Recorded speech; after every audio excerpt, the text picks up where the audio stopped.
On the morning of August 24th in the year 79 the people of Pompeii went about their ordinary lives, and by the following dawn, not a single one of them remained above the ground.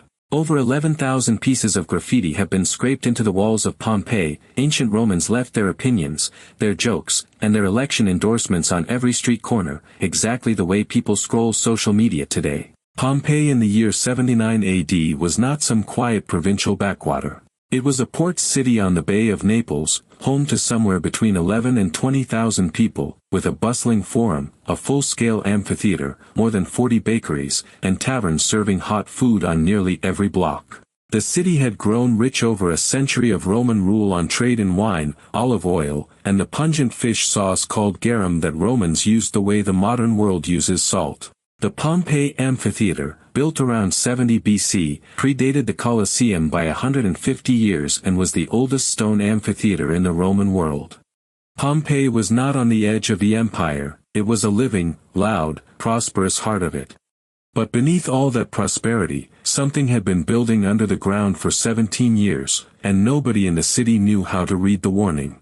17 years before Vesuvius erupted, an earthquake so powerful it toppled the temple of Jupiter struck Pompeii, and when the Romans rebuilt their city directly on the rubble, they had no idea they were ignoring a countdown timer. In 62 AD, a catastrophic earthquake devastated the region, collapsing buildings across Pompeii and sending the population into the streets in panic. The Temple of Jupiter in the city forum was damaged so severely that it was still under reconstruction when Vesuvius erupted 17 years later. In the months before August 79 smaller tremors shook the ground with increasing frequency, wells ran dry, and livestock abandoned the slopes of the mountain entirely. Vesuvius had been dormant for roughly 1800 years, its slopes blanketed in some of the most fertile farmland in Italy. Romans farmed it, picnicked on it, and praised it, with no concept that the earthquakes beneath their feet and the faint smell of sulfur from the summit were connected to anything more than the moods of minor gods. The mountain that fed Pompeii's vineyards was a sealed pressure vessel, and in the summer of 79 the seal finally gave way.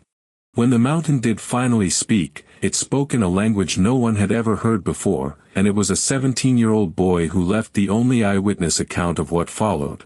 Around 1 in the afternoon on August 24, 79 AD, a 17-year-old named Pliny the Younger looked up from his studies at his home across the bay and saw a cloud rising from the mountain that resembled, he would write to Tacitus years later, a Mediterranean umbrella pine, climbing on a long dark trunk and then spreading wide at the very top. What Pliny was watching was a Plinian eruption column climbing approximately 33 kilometers into the stratosphere, a column of ash and volcanic debris so vast it would have been visible from more than 100 kilometers in every direction. Within hours, pumice stones began raining down on Pompeii's streets, and the sky darkened to the color of a sealed room at midnight.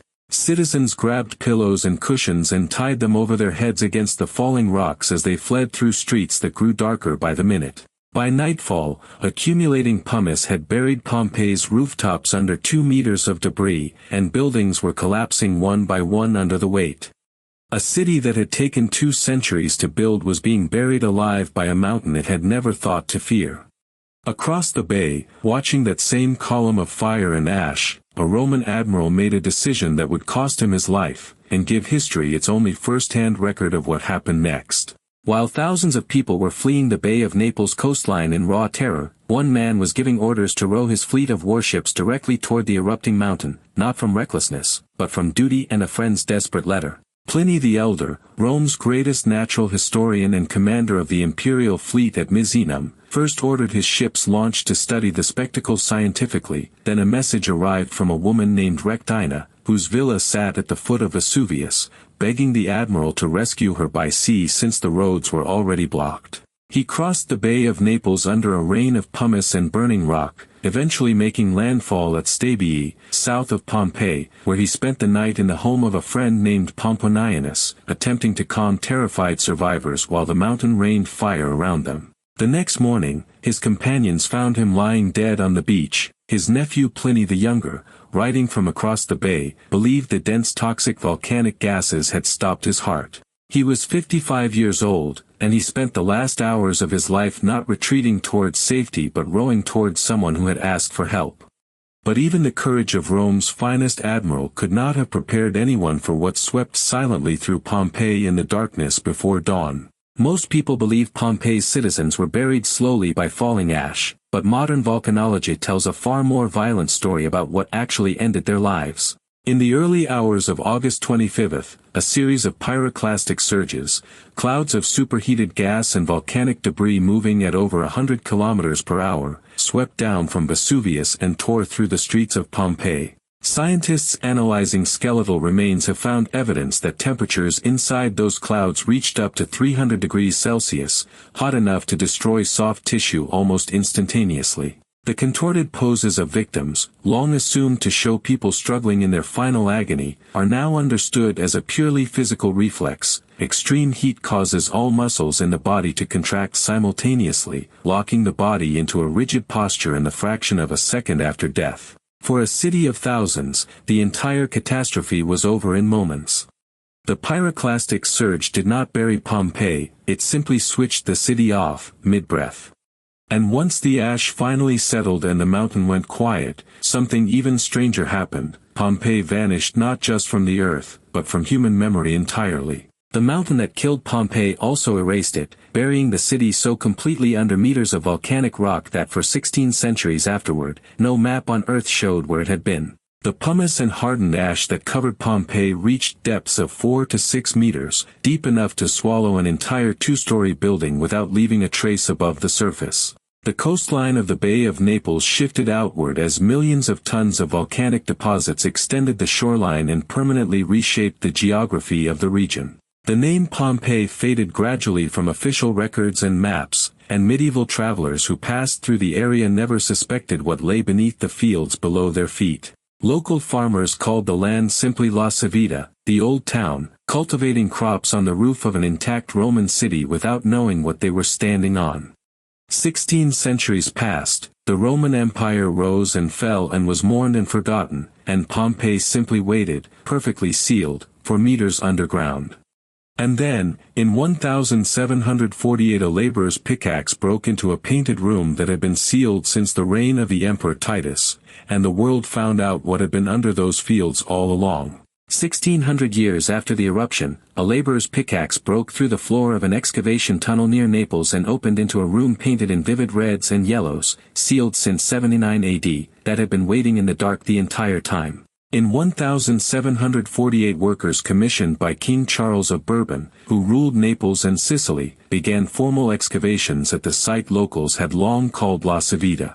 What they found was not ruins in any conventional sense. They found a city that had been sealed alive, with colors still vivid on the walls, mosaic floors still intact beneath the ash, and the carbonized remains of bread still sitting inside the stone ovens of bakeries. In 1763 excavators uncovered a stone inscription bearing the words of the Pompeian Republic, officially identifying the site after 16 centuries of anonymity. Room by room, street by street, they were not excavating a ruin, they were excavating a single interrupted afternoon. The first excavators did not find a dead city, they found a living one, caught mid-sentence.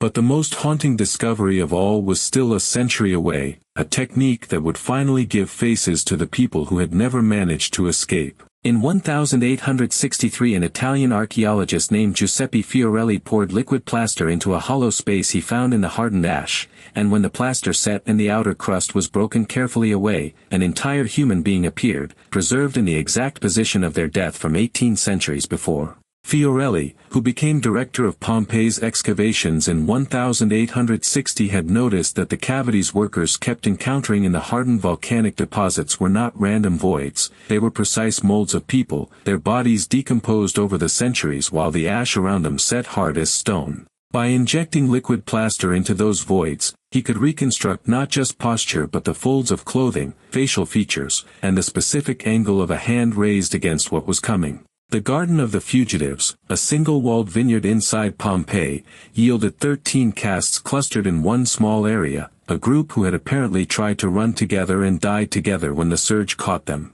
In another house, a dog was found still attached to its iron chain, its back arched against the heat. Fiorelli did not excavate bones, he excavated last moments, and those moments have been impossible to look away from for 160 years. Pompeii's excavations are still ongoing, and every season the ash gives up something the world has never seen. If this city and its story have stayed with you, come back, because we are only just getting started.